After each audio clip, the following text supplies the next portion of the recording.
Forgotten Australian is somebody who was, it could be a former child migrant, somebody that came out from overseas, you know, predominantly a British subject, where the parents over there thought, oh, well, you know, the kids can get a better start in Australia, and they were put into institutional care. So there's that group. There's also the group that were, for no reason of their own, they were probably taken away from their parents and put into institutional care because of neglect. It may well have been because the family couldn't look after them properly. We are the older adults who as children were in institutions, which were all closed by 1989.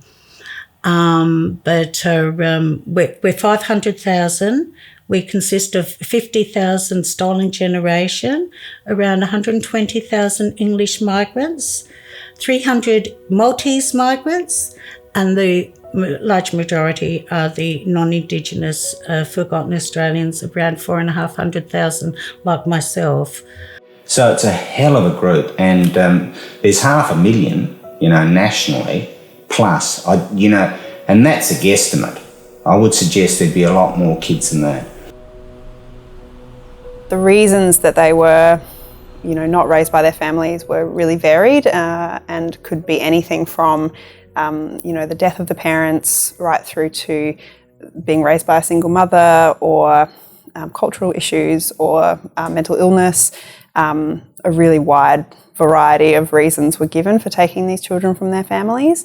The research tells us that very few of them don't experience ongoing negative consequences of their time in care. Certainly the Royal Commission into abuse in institutions it uncovered a huge amount of neglect, abuse, all kinds of abuse, and just living conditions that were not conducive to the healthy development of children. And the Forgotten Australians continue to experience the effects of that today. It really concerns me because I was institutionalised as a young kid, and I worked in aged care as a nurse, and I've always had a passion for, you know, community type work, because there's a lot of people concerned about going back into aged care, which is an institution. So at the moment, majority of our clients that we work with who are Forgotten Australians are usually between the ages of 50 and 80 years, although we do work with some who are younger and some who are older as well. So for Forgotten Australians, a lot of them are quite fearful about re-entering an institution like an aged care facility because of the experiences that they had as children and the trauma and abuse that they experienced in institutional care. So for them, before they're re-entering care, a lot of the clients have actually requested that they would prefer to stay in their homes and receive support from aged care services in their homes. It's a safe place for them. They have their personal belongings around them. They may have a pet or a garden that they look after, and friends and family are able to come and visit. So definitely Forgotten Australians expressed to us that they would prefer to stay in their homes as long as possible before re-entering an aged care facility.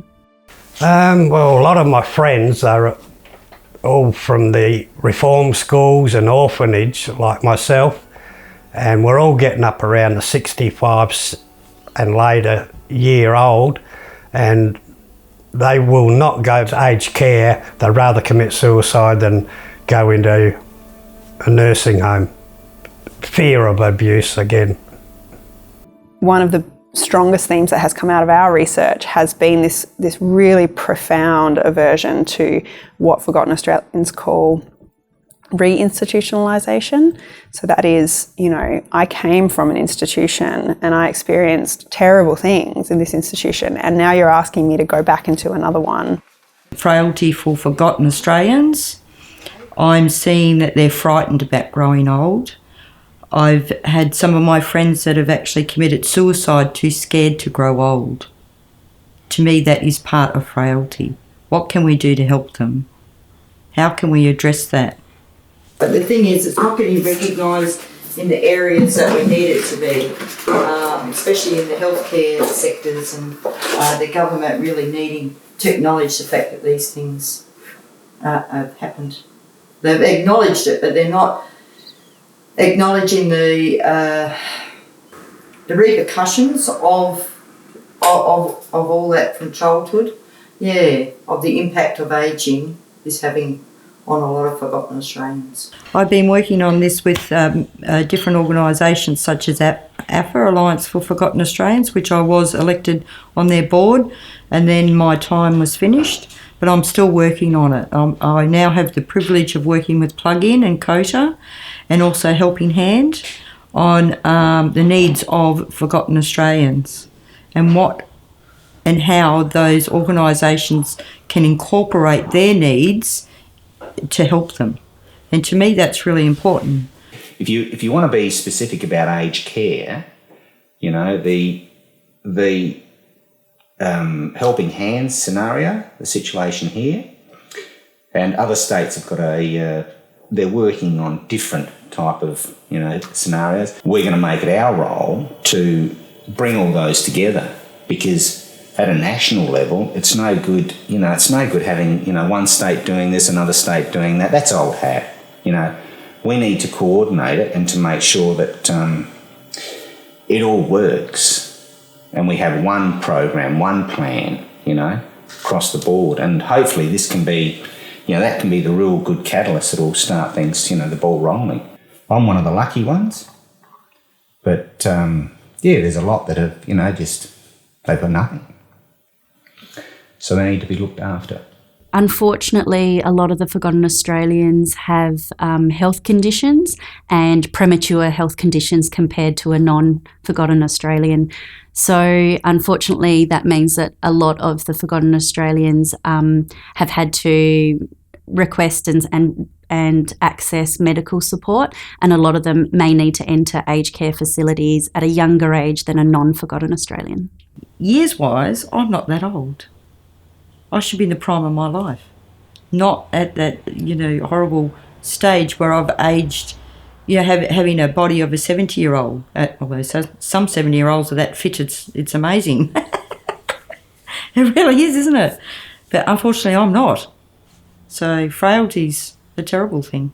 It's a frightening thing. I know that forgotten Australians, our health is affected many years before the general population. So I think that we're probably more frail. It's important to keep in mind that this is a lifespan issue. Even if a person left care at 18 years old, the effects of that care, the effects of those adverse experiences, they don't end when that person leaves care. They really continue. And we see it now right up into older age. And that is why aged care providers need to understand the context and the lifetime that comes before that this person brings with them to aged care. One of the key points we would like to emphasise during the training for aged care workers is what is trauma and what is childhood trauma, and how the impact of childhood trauma can present throughout someone's life, and also that trauma can present differently for each person, and for the aged care workers to understand how the trauma might present and why. Maybe their actions, something they've said or something they've done, or a smell that they've had, or something, how that has evoked that memory for the forgotten Australian, and to understand how the trauma may present for them in their later life, and to realise that comes from a childhood trauma that they experienced in an institution. So I think definitely training the workers on what is trauma and how trauma may present differently for each person is really important. People aren't being looked after, and the case plans, the carer plans and all that sort of thing, the case workers, they haven't got a clue, and they don't really understand it, and that's where people fall through the cracks. And before you know it, you've got people, we're going to get back to square one. Historically, the aged care system tends to neglect the psychological and emotional needs of the people that they care for. There's a real, we prioritise medical and physical needs for good reasons, but by prioritising that so much, we miss out on, or we have less time to really think about people's psychological needs and the supports that they need to be emotionally well.